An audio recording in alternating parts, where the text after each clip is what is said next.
All right, good morning, two-stroke turbo channel fans. We are looking out at my parking lot, my empire of dirt, as I call it. The one shining bright thing is my puppy dog, Stella. Come here. You want to say hi to all the folks in YouTube land? No, got better things to do.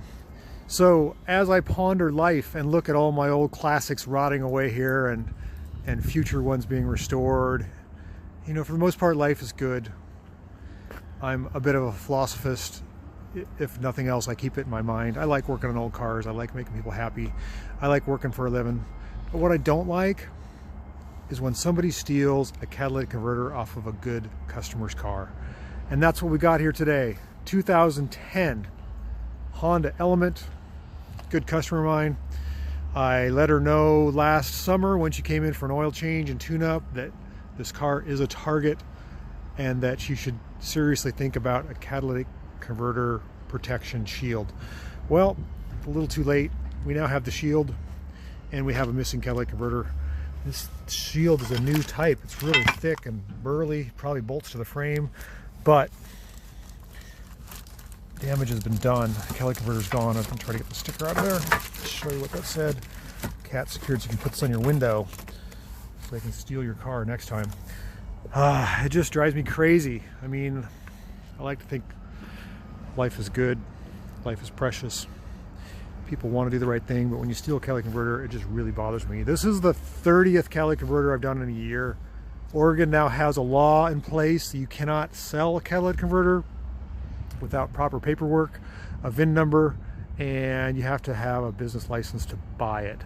But Washington, which is just over the border, 10 miles away, does not have any laws. So pimps are stealing catalytic converters from Portland and the metro area and hauling them across the bridge en masse. So the law has done no good. It's crazy. So I don't know if you've ever heard what a catalytic converter sounds like that's missing off your car. But if I need to remind you, I'll start this thing up and we're going to put one on it today. It really makes me sad. Okay, plug your ears. Ah, that's always a good sound. That just sounds awful. Sounds like a buzzing bumblebee hive of tractors. Let's get this thing in and get it fixed up.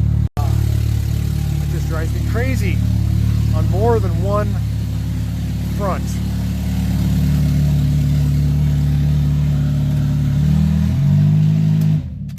So loud. It's ridiculous. Okay, so we got our Honda Element up in the air to assess the damage. We've got our new catalytic converter on the floor, which is not quite correct.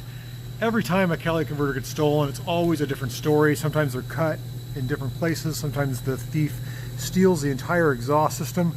On this car, they cut the wires for both the leading and the trailing, or the upstream, downstream oxygen sensors, which sucks because that means it's an extra 250 bucks. That really stinks. But they unbolted the catalytic converter. So they unbolted it from the head pipe and they unbolted it from the down pipe and just took the whole thing. They didn't saw it, which is first, I think, I've seen of that. Still not good. Catalytic converter is not quite the right fit. I've got to do some flange work on that end. It just drives me crazy. Why do people do this? Man, it's just a gap in society, I guess. Okay, so we're wrapping up on our 2010 Honda Element. We have our catalytic converter replaced. We have the new shield up. It looks pretty good. It's adjustable. I've got it so that no matter how much the exhaust wiggles around, it doesn't bang. It's kind of weird. I mean, you still could steal the catalytic converter. I mean, it makes it harder to get out, but you could, I suppose, work it out. It has to have open holes for air ventilation, the oxygen sensors. I'm still waiting for the primary oxygen sensor, the upstream sensor. Stella's waiting to go for a walk. It seems like it's not much lower than the rest of the vehicle. You can see the gas tank and the shield are about the same height.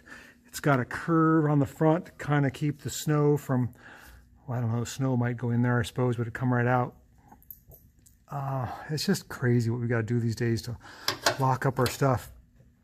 So I was able to get this connection on the exhaust the way I want it, with a flexible joint and a donut. The one on the engine also has a donut. Let's start this thing up and see if it's quiet. I'm going to stand on a step stool here.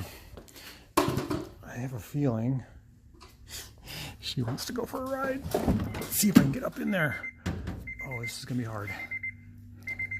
To lower the car down so that I don't lose my camera, lose my dog, lose all the fun of the day. Okay, let's try that again. Oh, I hope it's going to be quiet. Oh yeah.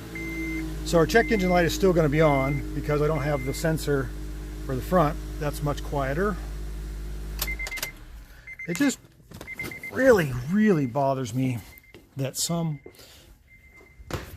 drug addict, I'm assuming, stole the Cali Converter, probably got $100 for it, and you know, this girl is going to spend probably $1,500 with me by the time we're all done.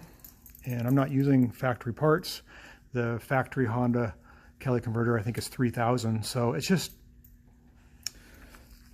societal problem, Stella. I'm glad you're a dog. You don't understand.